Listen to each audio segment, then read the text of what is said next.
Paz do Senhor Jesus, homens e mulheres de Deus. Vamos ler aqui, meus irmãos, no capítulo 19 de Mateus, a partir do versículo 3. Então chegaram ao pé dele os fariseus, tentando-o e dizendo-lhe: é lícito ao homem repudiar sua mulher por qualquer motivo? Ele, porém, respondendo, disse-lhes: não tendes lido que aquele que os fez, no princípio, macho e fêmea os fez? E disse: portanto, deixará o homem pai e mãe, e se unirá à sua mulher, e serão dois numa só carne? Assim, não são mais dois, mas uma só carne. Portanto, o que Deus ajuntou, não o separe o homem. Vendo? Disse-lhes eles: então, por que mandou Moisés dar-lhe carta de divórcio e repudiá-la? Disse ele: Moisés, por causa da dureza dos vossos corações, vos permitiu repudiar vossas mulheres. Mas, no princípio, não foi assim. Recapitulando aqui, meus irmãos, olha. Mas, no princípio, não foi assim. Quer dizer, Deus, desde o princípio, ele não aceitava a separação, não aceitava o divórcio, né? O próprio Jesus diz aqui antes, né? Deus fez homens e mulheres, Deus fez macho e fêmea para estar juntos. Deus fez a Eva e o Adão para que eles vivessem juntos e não separados, né? Se fosse para viver separados, Deus não precisava criar a mulher. Glória a Deus, aleluia. Continuando no versículo 9. Eu vos digo, porém, que qualquer que repudiar sua mulher, não sendo por causa de prostituição, e casar com outra, comete adultério. E o que casar com a repudiada também comete adultério. Eu disse até o 9, né, meus irmãos, mas vou continuar.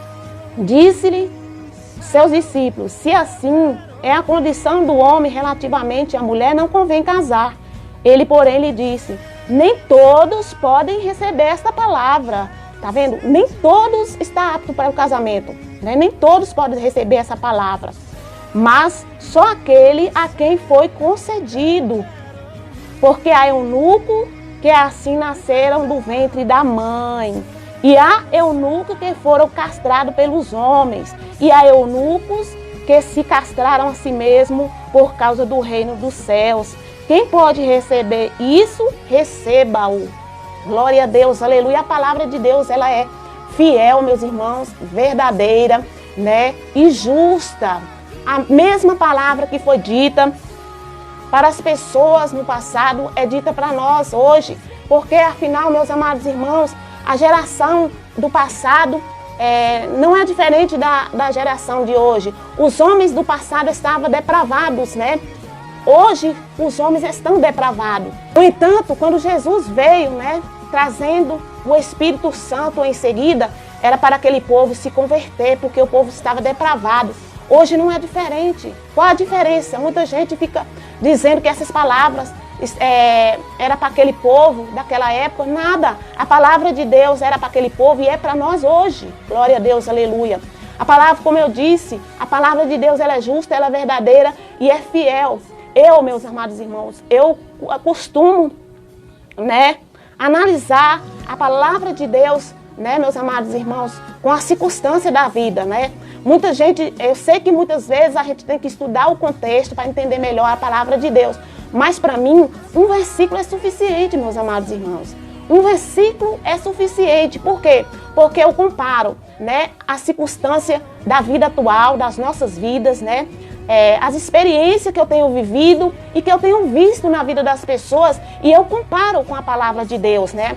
E quando Deus está dizendo para não fazer alguma coisa, é porque aquilo ali é benefício, é bom para a nossa vida. É para nos desviar do mal, para nos dar livramento, né? Para livrar, não somente livrar a nossa carne aqui, no momento, como também livrar a nossa alma do fogo do inferno, meus amados irmãos.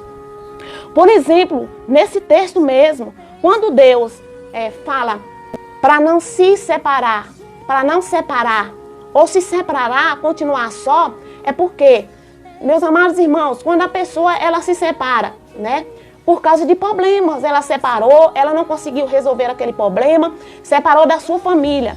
Em seguida, a pessoa vai, meus amados irmãos, casa novamente, né? Os problemas multiplicam, porque aquela pessoa, ela não soube lidar com o primeiro casamento. Ela não sujeitou aos problemas que o casamento está sujeito. Por isso que o próprio Jesus diz aqui, olha, nem todos estão preparados, né, para o casamento. O próprio Jesus declarou aqui, ó, nem todos, porém, recebem esta palavra, mas só aquele a quem foi concedido. Nem todos estão preparados para o casamento, né? Então não aguentam, não suportam, não sujeitam, não conseguem resolver os problemas do primeiro, aí separa, larga, né? Em seguida arruma de novo outro casamento, arruma outra família. Aí os problemas vão se multiplicar. Porque além dele vir já carregado de problema do primeiro casamento que não conseguiu resolver, ele vai ter problema com o filho que não se dá com a nova família, com a ex-mulher, e sem contar os problemas financeiros, meus amados irmãos, né? Então os problemas multiplicam. E Deus quer nos livrar desses problemas. Toda palavra de Deus é apta para nos corrigir, é apta para nos salvar, é apta, meus irmãos, para nos dar uma vida, né, maravilhosa. Nós só precisamos obedecer. Então, somente um versículo para mim é suficiente. Eu não preciso ver contexto, eu não preciso ver, meus amados irmãos, a condição de vida daquele povo do passado, né? Se a palavra era para eles ou não, eu sei que a palavra é para mim e que se eu acatar e se eu andar segundo a palavra do meu Deus, que está escrito nesse livro, eu vou me dar bem. Eu vou me dar bem. Então, se Deus diz para não fazer, não faça, né? Não faça porque vai trazer complicação para a sua vida. Deus, Ele é fiel, Ele é amor, glória a Deus. Ele quer nos livrar, glória a Deus, aleluia, bendito seja o nome santo do Senhor. Então, meus amados irmãos, como nós vemos no texto, a Bíblia é literalmente contra o divórcio, né? Exceto em caso de traição, de adultério, de infidelidade. Glória a Deus. O próprio Jesus fala no versículo 8, né? Vamos ler aqui no versículo 8. Jesus diz assim, ó: e disse-lhes ele, Moisés, por causa da dureza do vosso coração, vos permitiu repudiar vossas mulheres, mas no princípio não foi assim, né? No princípio não foi assim. Mas eu vos digo, porém, aqui no versículo 9, Jesus continua, digo, porém, que qualquer que repudiar sua mulher, não sendo por causa de prostituição, e casar com outra, comete adultério. Ou seja, Moisés, ele permitiu o divórcio, mas Jesus veio e estreitou mais, né? Dando somente uma aberturinha em caso de adultério, de prostituição, de traição. Mas a Bíblia, meus amados irmãos, ela não dá liberdade de casar de novo. Não dá liberdade de casar de novo. Por quê, meus irmãos? O apóstolo Paulo confirma, né? Confirma em Atos dos Apóstolos, no capítulo 7, veja. Atos dos Apóstolos, no capítulo 7, no versículo 10, ele diz, ó: todavia aos casados, mando não eu, quer dizer, ele está dizendo, não sou eu que estou falando, mas Deus, mando não eu, mas o Senhor, né? O Senhor, que a mulher não se aparte do marido. Se, porém, se separar ou apartar, que fique sem casar, ou que se reconcilie com o seu marido, e que o marido não deixe a mulher. Então, meus amados irmãos, se você está passando por dificuldade no seu casamento, por problema no seu casamento, você não é obrigado a sujeitar. Tem pessoas que vivem violência, né, tanto física quanto psicológica, né? Ela não é obrigada a sujeitar. Ela tem a liberdade de se separar, mas ela saiba que se ela separar, ela vai ter que ficar só. É o que a Bíblia diz. Eu falo, né, como Paulo está falando aqui, né? Não eu, mas o Senhor. Não eu, mas a palavra de Deus que está dizendo, meus amados irmãos.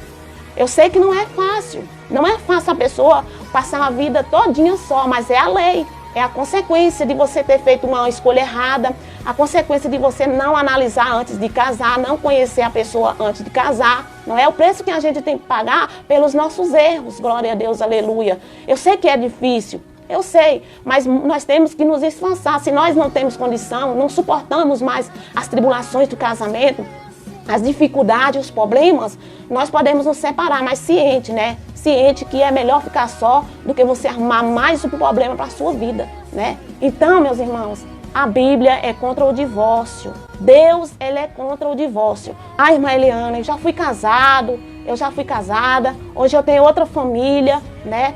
Eu quero dizer para você, continue cuidando da sua família, continue casado, né? Porque você não pode consertar um erro do passado. Agora você já é conhecedor da palavra, você é conhecedor da palavra de Cristo, né? Porque a palavra de Deus diz em Atos dos Apóstolos, né, que Deus não leva em conta, né, os tempos da ignorância, né? E que Deus anuncia agora, né, o arrependimento. Anuncia o arrependimento, né? Porque, meus amados irmãos, errar uma vez é normal, mas errar duas vezes é burrice, ainda mais conhecendo a palavra de Deus, conhecendo o que é certo, conhecendo o que é correto. Glória a Deus, aleluia. E quando a pessoa ela erra, né, meus amados irmãos, não conhecendo a palavra, o perdão de Deus é liberado pelo arrependimento, né, e pelo tempo da ignorância. Então, meus amados irmãos, aquele que erra, conhecendo a verdade, conhecendo, né, a Jesus Cristo, conhecendo a lei de Deus, aí, meus amados irmãos, já é outros 500, né? Aí já é ele Deus no dia do juízo, né? Não cabe a nós a julgar, mas a Deus. A partir do momento que nós conhecemos a verdade, conhecemos a Cristo, nós não temos mais o direito de errar, glória a Deus, mas de fazer o que é correto, né? Daí por diante, só bênção na nossa vida. Vamos obedecer a palavra de Deus, arrependermos dos nossos pecados, né? E reconciliar com Cristo e daí para frente, né?